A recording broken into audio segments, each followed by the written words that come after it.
Welcome everyone. In case you don't already know me, I'm Kevin Humphrys, CEO of Oakland Care Group and Director of West Sussex Partners in Care. I understand the challenges that come with the constant demands for our attention in this digital age, so I want to acknowledge the effort you're making to squeeze my talk into your busy schedule.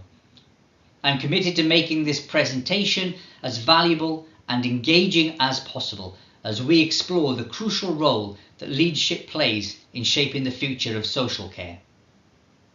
I've been reflecting on how the online format of this talk is a perfect metaphor for leadership in social care. It's all about finding that sweet spot, that balance between keeping people engaged and motivated while also being mindful of their needs and well-being. As leaders, we need to be able to adapt our approach and communication style to meet the needs and preferences of our audience, whether we're connecting with them in person or through a screen. So let's welcome this virtual moment and use it as an opportunity to refresh our minds, refocus our attention, and dive into the world of leadership. I promise to try and make it an enlightening and energizing experience that will leave you feeling inspired and ready to tackle the challenges ahead. We all know that social care is a vital factor of our society, providing essential support and services to some of the most vulnerable members of our communities. However, we're also acutely aware the sector faces significant challenges, including inadequate funding, cultural attitudes towards social care, and a lack of technology, all of which hinder progress. As leaders in social care, we have a responsibility to address these challenges head on. We must work together to lobby for fair funding reform, drive cultural shifts that promote a culture of understanding, dignity and respect, and catalyse widespread adoption of technology. These three key areas are interconnected and essential for the long-term sustainability of social care. Fair funding reform is necessary to ensure that providers have the resources they need to deliver high-quality care. Cultural shifts can help us to promote a culture of respect and compassion and address the staffing crisis that the sector is facing. Technology adoption can help us to streamline processes, improve efficiency, and enhance the quality of care. Throughout my talk, I'll delve deeper into each of these areas, highlighting our need for urgent action and outlining practical solutions that we can implement to drive positive change. But before I dive into the details, let me take a moment to emphasize the importance of leadership in social care. Being a leader of a business is like being the captain of a ship. All captains appear to be good captains when the waters are still. How we'd all love to be the captain of a ship in perfect conditions. Being a leader in social care is like being the captain of a ship who's guiding your crew through stormy waters and making sure they don't jump ship when things get rocky. Not only are you navigating dark and unknown waters, but you're navigating others' emotions on your ship too. But it's rough seas that make great captains. It's the rough seas that teach us the best of leadership skills and how to rally our crews. It's more than just steering too. Great captains chart their course. They create vision for their team, listen to them, assess all directions, figure out what's best and safest, and set their sail in the direction of their goal. In actual fact, we're more than captains, because we don't command, giving orders. We truly lead and enable our teams to change lives and make a difference. As leaders, we set the tone for our organisations, inspire and motivate our staff, and make the tough decisions that shape the future of our sector. We are the champions of our clients, and we are the drivers of change. The purpose of my talk today is to issue a call to action. We must work together to address the challenges facing social care, and we must do so with a sense of urgency and a commitment to excellence. Let us unite in this effort to embrace the changes that are necessary and to lead the way towards a brighter future for social care. I'll start with fair funding reform. Social care in the UK is facing a funding crisis. The current state of funding for social care is woefully inadequate, and the sector is struggling to provide the quality care that our clients deserve. The challenges facing social care funding are numerous and complex. The sector has faced years of underfunding, with local authorities struggling to meet the growing demand for services. The impact of this underfunding is clear. Care homes are closing, home care services are being cut, and staff are leaving the sector. Under the current system in England, access to state-funded support has eroded in recent years due to funding cuts and rising costs of providing care. In 2022-2023, 4% fewer people received publicly funded long-term care than in 2015-2016, despite requests for support rising by 11% over the very same period. The importance of adequate funding for quality care and staff compensation can't be overstated. Without enough funding, providers may be forced to cut corners, compromising the quality of care and endangering the safety of clients. Employees are also feeling the impact with low wages and more responsibilities, leading to high turnover rates and a lack of experienced and skilled workers. According to the Health Foundation, the trend of the funding gap, if permitted to continue, will be over £14 billion by 2030. But it doesn't have to be this way. A sustainable funding model that addresses the growing demand for social care services is not only possible, but necessary. We need a funding model that recognises the true cost of providing high quality care and supports the sector in attracting and retaining the best staff. Other countries and industries have successfully lobbied for fair funding reform.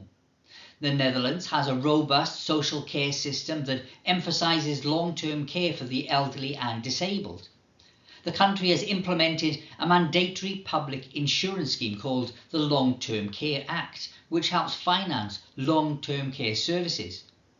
The government there uses this scheme to provide funding to support a range of care options, including home care, residential and nursing care, and assisted living care facilities.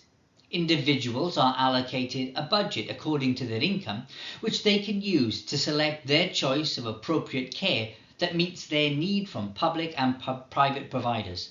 Sweden and other Nordic countries have similar systems.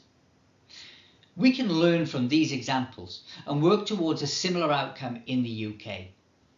It's time for leaders in the social care sector to unite and advocate for fair funding reform. We must work together to influence policy and ensure that the government recognises the value of social care and provides the necessary resources to support it.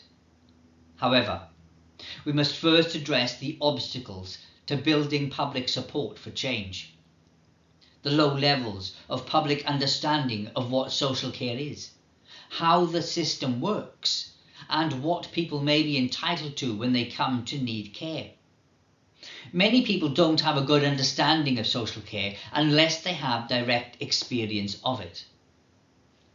According to the Local Government Association, 44% of people think that social care is provided by the NHS and 28% think that it's free at the point of access.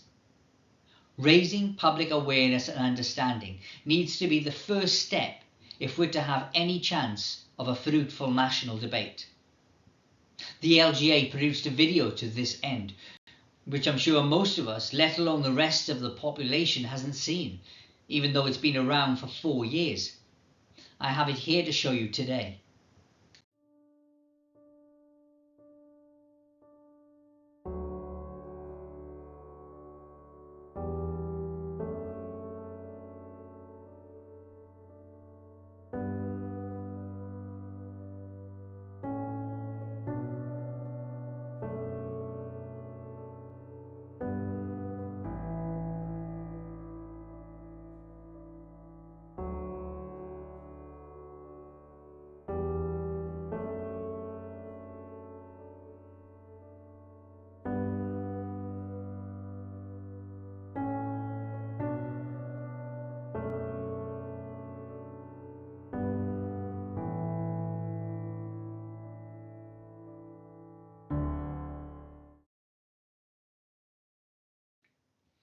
To build public support for reform, we need to shift the narrative from a negative focus on costs and burdens to a positive story that frames social care as something worthy of investment, an essential part of our national infrastructure.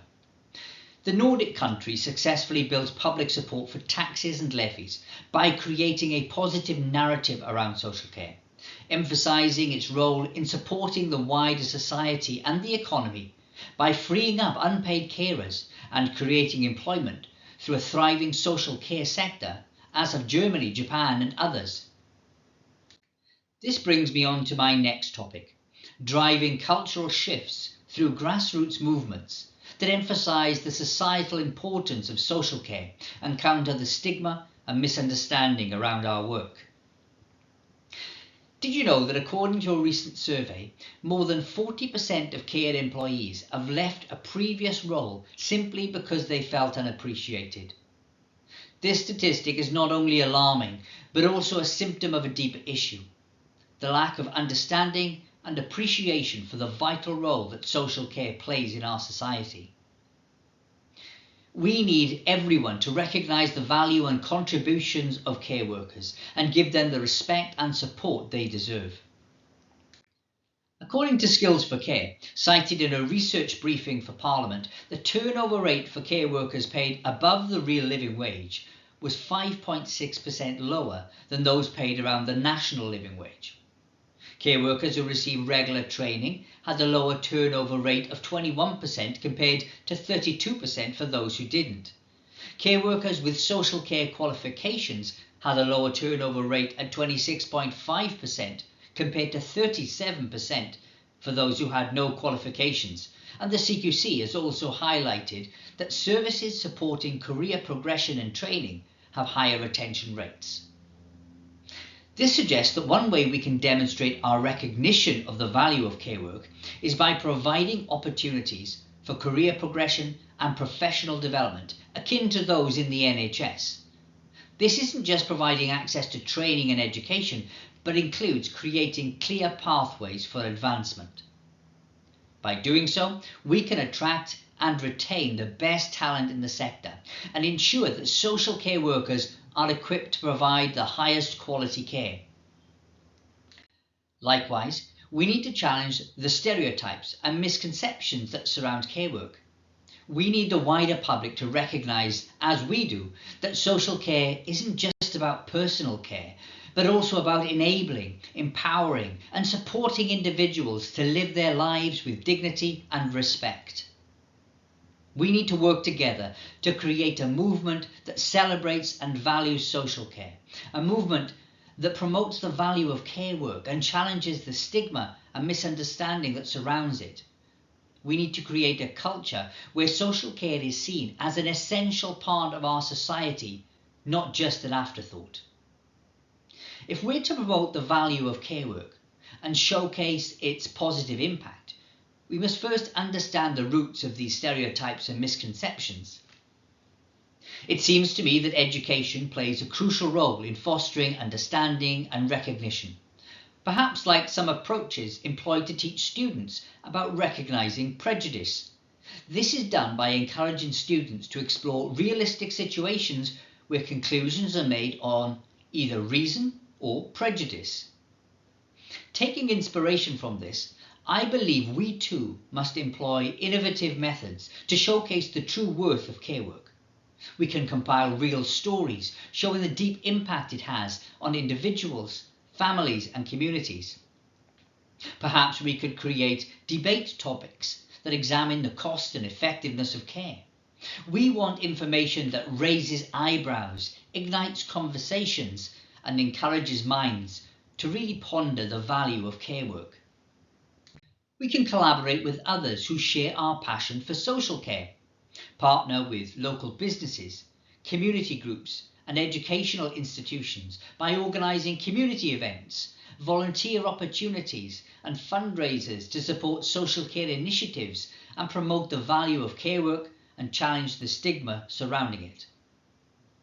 We can create a community of care through the use of social media to share information and statistics and engage the reader with interactive content such as polls, quizzes or Q&A sessions.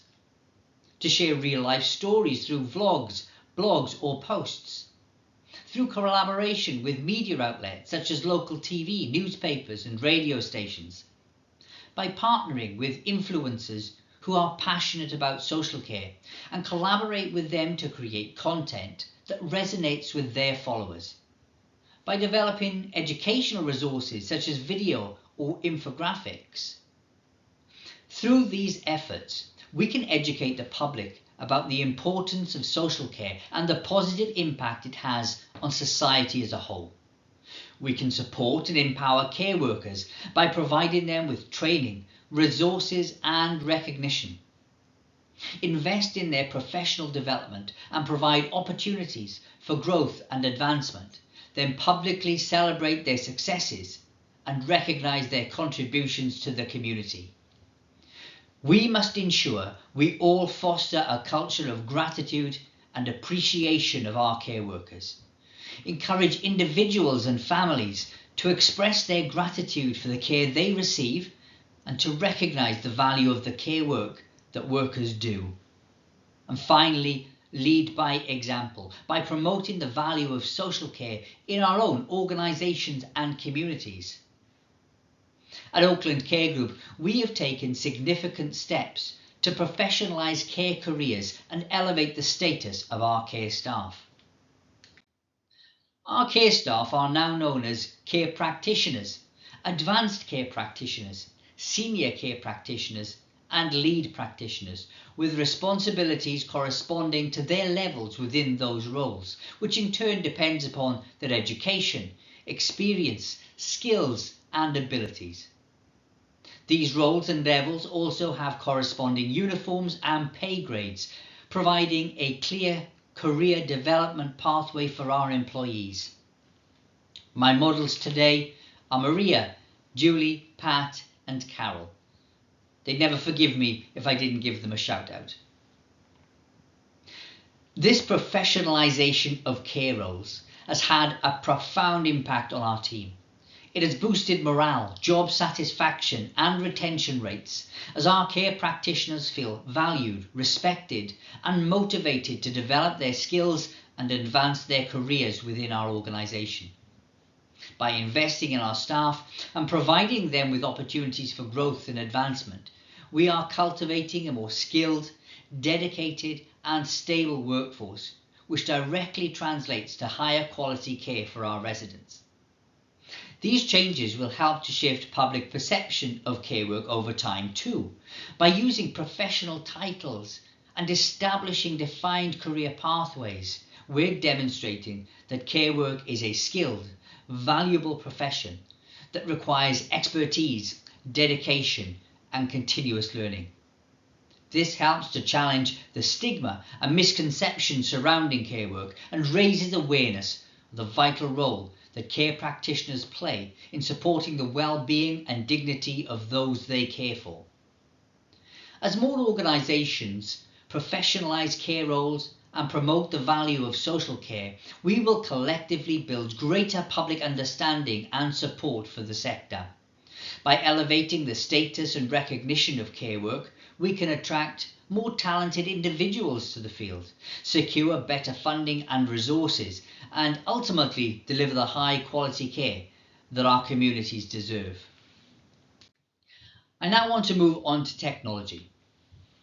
As I stand before you today to share my experiences and insights gained from my years of working in management across various sectors, but particularly in social care over the last 14 years, I must say without a doubt that the most fascinating period of my career has been in social care.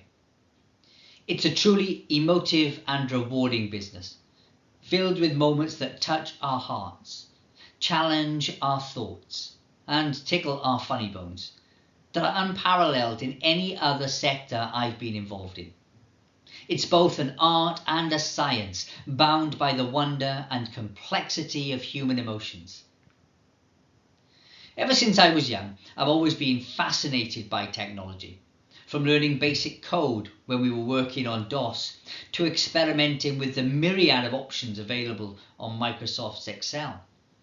When there was a drive to make care more technological, to improve recording and outcomes, this met with my passion for technology. I remember the initial resistance I faced when I first tried to bring technology into a care service. Many people thought it would never work, that care staff wouldn't be able to grasp its use, or that it would just never be accepted. But I was determined to see it through. I started by introducing a rostering system, and at first there were doubts and fears. Many distanced themselves from my initiative, distancing themselves from the inevitable failure they saw coming. I even started to think that the warning others would given me were probably going to come true, but with time everyone saw the benefits and almost everyone enjoyed its use. It had its limitations, with home care workers relying on a client's landline to log in, but it was a turning point for me. I realised that introducing technology into care services was not only possible and incredibly rewarding, but it was the future of streamlining care to bring about unforeseen efficiencies. Throughout my years as a manager, there's never been anything that has equaled the excitement, the reward, and the sense of achievement that introducing new tech provides. It gives us an opportunity to test new technologies, new ways of working, but above all, it's helped in the transformation of care planning, care recording, care outcomes, and the time colleagues have available to spend with our residents or clients. I owe a debt of gratitude to every colleague who's been open to these changes and with a little persuasion have adopted them as their brand new way of working, which is no small change. It's not always easy, but the results are well worth the effort. Did you know that the UK care industry is one of the largest sectors in the country, with over 1.5 million employees and a turnover of over £40 billion? Yet despite its size and importance, the sector still lags behind in terms of technology adoption. 30% of social care providers are partially digitised, with a further 30% still using entirely paper-based systems, which can be time-consuming, inefficient, and prone to errors. An area where technology can make a significant impact is medications management. With the increasing number of people living with complex health conditions, it's essential that care providers have access to accurate and up-to-date information about medications, dosages, and interactions. Yet many care providers still rely on manual systems, which can be confusing and vulnerable to mistakes. Portable magnification, wearable technology, voice-activated devices, and text-to-speech are other areas where technology can make a significant difference in the care industries. These technologies can help people with visual or hearing impairments to communicate more effectively and live more independently. Artificial intelligence and machine learning are our latest emerging technologies that have the potential to transform the care industry. AI-powered chatbots can help provide 24/7 support to people in need of care, while machine learning algorithms can help identify patterns and trends in care data, enabling care providers to make more informed decisions.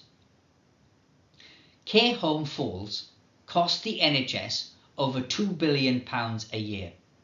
But with the use of innovative care technologies such as AI-assisted monitoring systems in care homes, this can be reduced by 20% or more. At Oakland Care Group, we implemented the Nobi Smart Lamp system, which has optical sensors and artificial intelligence.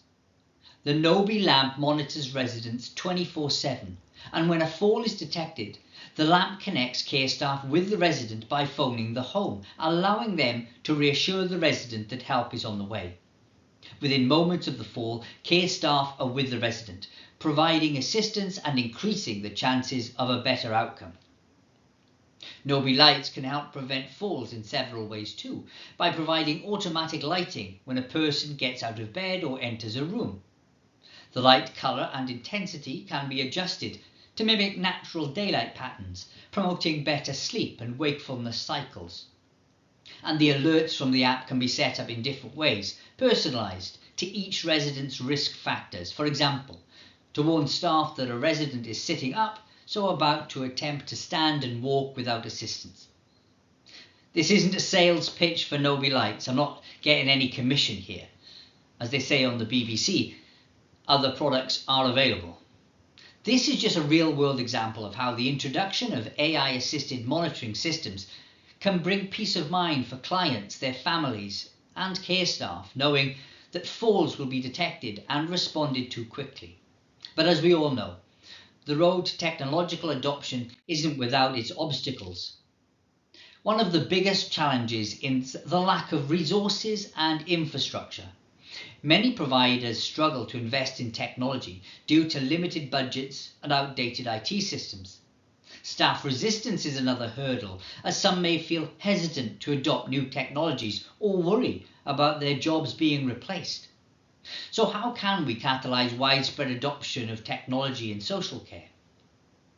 First, we need to address the lack of resources and infrastructure. This requires investment. As providers, we must take advantage of any opportunities we're given to invest in our infrastructure and systems, whether this is through our own finances, government grants or other funds. We must work closely with technology vendors to ensure that systems are tailored to our specific needs. Second, we need to overcome staff resistance. This requires effective communication, training and support. As providers, we must demonstrate the benefits of technology to our teams, address their concerns, and provide opportunities for learning and development. Third, we need to promote a culture of innovation and experimentation. As providers, we must be willing to take risks and try new approaches. This requires a culture shift where technology is viewed as a beneficial tool and an enabler, rather than being perceived as overly challenging or intimidating to implement. Finally, we need to create a cohesive digital strategy for social care. This requires collaboration between providers, technology vendors, and government agencies. We must develop common standards, share best practice, and work towards a shared vision of technology-enabled care.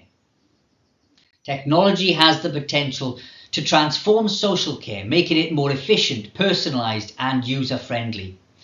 While there are challenges to overcome, successful technology adoption is possible with the right resources, support, and culture. Let us work together to create a digital future for social care that enhances the quality of care, improves client satisfaction, and reduces costs. I'd like to bring my talk to a conclusion now, with thanks for providing me with the privilege of discussing the critical role of leadership in social care. We've explored the importance of lobbying for fair funding reform, driving cultural shifts, and catalysing widespread adoption of technology. These three key points are interconnected and crucial to addressing the challenges facing the sector. As we've seen, fair funding reform is essential to ensure that social care providers receive the resources they need to deliver high quality care. Cultural shifts are necessary to change attitudes towards ageing, disability and care work, and to promote a culture of respect, dignity and compassion. Technology adoption has the potential to revolutionise the way we deliver care, making it more efficient, personalised and user-friendly. However, these changes will not happen without strong leadership. We need leaders who are willing to take risks, innovate and challenge traditional ways of thinking. We need leaders who are committed to ongoing training and development, and who are passionate about providing high quality care that is centred around the needs of the individual. I urge all leaders in the sector to work together and to take action to address the challenges facing social care. Let us work towards a future where vulnerable populations receive the care and support they deserve. Let us create a sector that is sustainable, efficient and effective, and where technology and innovation are harnessed to improve care outcomes. I know that the challenges facing social care are significant, but I am optimistic about the future. I'm optimistic because I know that with strong leadership, we can overcome any obstacle. I'm optimistic because I've seen the positive impact that leadership can have on the lives of vulnerable people. So let's work together to create a brighter future for social care. Let us lead with courage, compassion, and conviction. Let's make a difference in the lives of those who need our care and support the most. Thank you.